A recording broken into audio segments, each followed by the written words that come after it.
మా జగన్మోహన్ రెడ్డి గారు వచ్చి కొత్త జిల్లా అయిన ఎన్టీఆర్ జిల్లా విజయవాడకి ఎన్టీఆర్ జిల్లా పేరు పెట్టారు.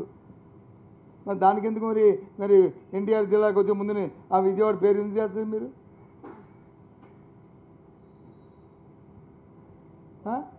అంటే ఇక్కడ విచక్షణ కాదా?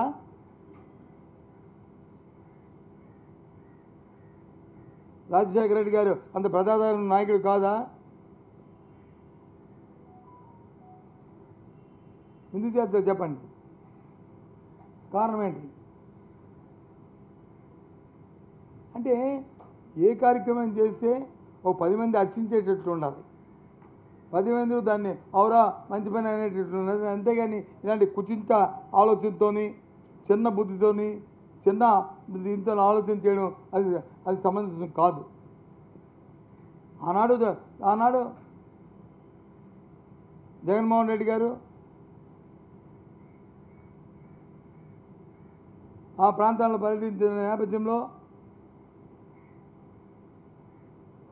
స్వర్గీయ ఎన్టీ రామారావు గారు ప్రజలు చేసిన సంక్షేమాన్ని దృష్టిలో పెట్టుకొని ఆయన పేరుని జిల్లా ఉండాలని చెప్పి జిల్లాని కొత్త జిల్లా ఏర్పాటైనప్పుడు ఆ జిల్లాకి పేరు పెట్టారు.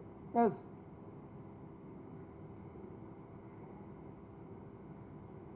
ఇది వాస్తవం కాదా? మన ఆ రోజే చిన్న ఆలోచన, చిన్న బుద్ధి, ఒక కుచిత ఆలోచనతో ఉంటే మరి జగన్మోహన్ రెడ్డి ఎందుకు పెడతారా పేరు?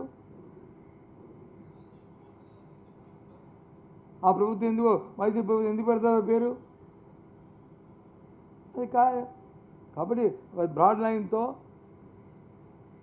ఆలోచన చేసుకుని కార్యక్రమాన్ని ఆ నిర్ణయం తీసుకోవడం జరిగింది.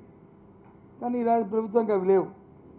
అంతసేపు సింగిల్ పాయింట్ ఎజెండా ఏదో అనుకుంటున్నారు. చరిత్ర తుడిచేయడం అంత ఈజీ కాదు. ఏదో డస్ట్బిన్ పట్టుకొని బోర్డు మీద తెలిపితే చెరిగిపోవు. దయచేసి ఆలోచన చేసుకోవాలని కోరుతున్నాను. విద్యార్థుల తాలూకా వాళ్ళ భవిష్యత్తుని మళ్ళీ మీరు మీ చేతుల్లో తీసుకోకండి. వాళ్ళ భవిష్యత్తుని వాళ్ళ జలగాడలు ఆడకండి. ఒక బాధ్యతాయుతమైన వ్యక్తులుగా, ఒక ప్రభుత్వంగా పనిచేసి వాళ్ళకి మనోధైర్యాన్ని కల్పించాలని కోరుతున్నాను. చెప్పండి, దేనికి భారీ సక్సెస్? దేనికి సక్సెస్? మన మనుషులు తీసుకెళ్ళి మనతో జేజేలు కొట్టించుకొని మనల్ని ఎటువంటి తిట్టుకుంటుంటే సక్సెసా?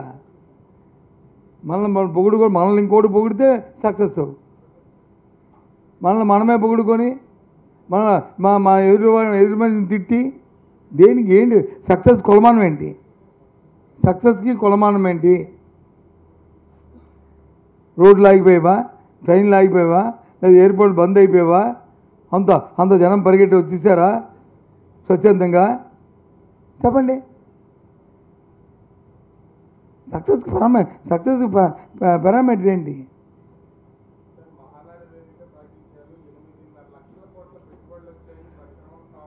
ఎక్కడ? ఆకాశం మీద. అవును బాబు, అవి ప్రకటనలే. ఎక్కడ? ఆకాశం మీద. ఇక్కడ వచ్చింది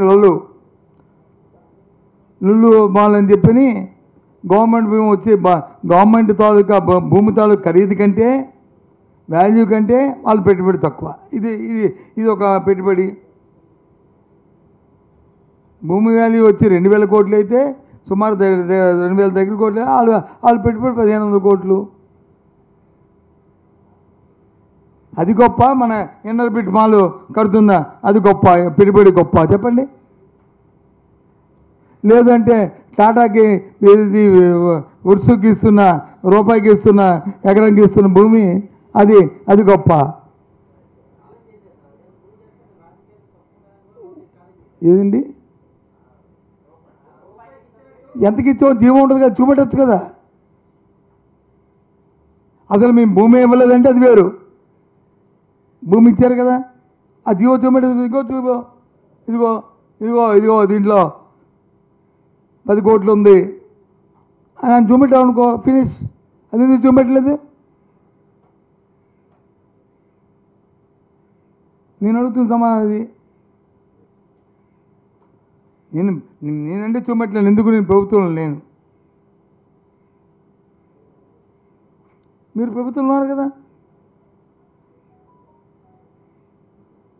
క్యాబినెట్ నిర్ణయం ఉంటుంది కదా, క్యాబినెట్ నోట్ ఉంటుంది కదా, ఇదేం సీక్రెసీ కాదు కదా. అది ఏమనుంటే ఆలోచన మార్చుకుంటారు, అది తప్పని అనుకుంటారు. దీనికి పంతాలు, కుస్తీలు, పోటీలు ఎందుకు? కావాల్సిన ప్రజలకు వాస్తవాలు కావాలి. చెప్పండి వాస్తవాలు. ఇగో ఇప్పుడు చెప్పాను కదా నేను. ఇవాళ ఈనాడు పేపర్లో వచ్చిన 20% మంది వచ్చిన మాటని తప్పు. అది వాస్తవ దూరం. తెలుగు పచ్చ తెలుగులో చెప్పాలంటే, అచ్చ తెలుగులో చెప్పాలంటే అబద్ధం. ఏ సంవత్సరం కూడా 5,000 మందికి మించి కరెక్షన్స్లో రాలేదు. అది కూడా ఎక్కువ అని చెప్పిన ఆ రోజు అధికారుల్ని తప్పని చెప్పాను. ఇంకోసారి జరిగితే దీన్ని క్షమించమని చెప్పాను. అడగండి. దీనికి ఎస్ఓపి ఉంది. దాని ప్రకారం రోజుకి ఎంతమందికి, ఒక టీచర్కి ఎన్ని పేపర్లు కరెక్షన్ చేయాలి, మళ్ళీ ఎవరు దాన్ని రీవాల్యూషన్ మళ్ళీ అవసరం అనుకుంటే క్రాస్ చెక్ చేయాలి, ఎన్ని సెంటర్స్ ఉండాలి, ఎన్ని ఉండాలి, అన్నీ ఒక ఎస్ఓపి ఉంది కదా. దానికంటే ఇంప్రూవ్ చేయండి. మినిమం 15-14 రోజులు పేపర్స్ వచ్చి కరెక్షన్ చేసేవారు.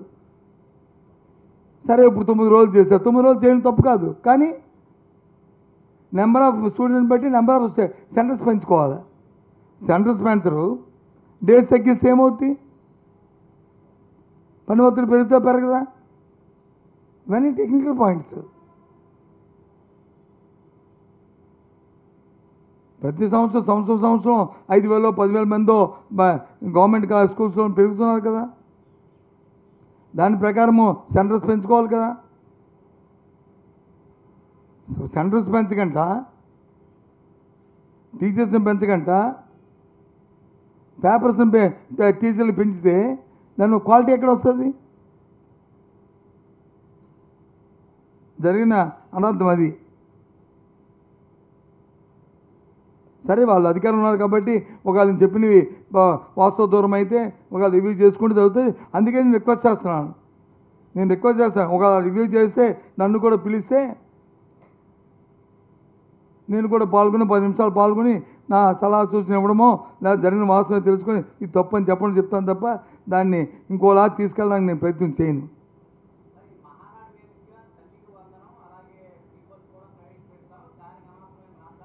ఎప్పుడు నాకు తెలియదు.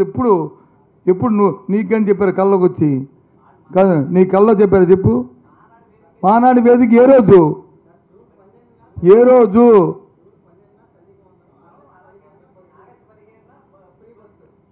ఆగస్టు 15 ఫ్రీ బస్ మానాడు కాదు, ముందే చెప్పారు అది. దానికి ఇప్పుడు వచ్చి విధి విధానం రాలేదు, దాన్ని పక్కన పడేయండి. ఇప్పుడు కాబట్టి రేపు వస్తాయి, ఎల్లుండి వస్తాయి. జూన్ 12 ఇప్పుడు చెప్పారు. జూన్ 12 స్కూల్ ఓపెనింగ్ అయినప్పటికీ ఇవ్వాలన్నారు. 12 తేదీ చెప్పలే. మరి నాకంటే మీరు భాష మరి కోవిడ్ అయితే నేను చేయలేను, కానీ స్కూళ్ళు ప్రారంభమైన లోపల అనే మాటను చెప్పారు.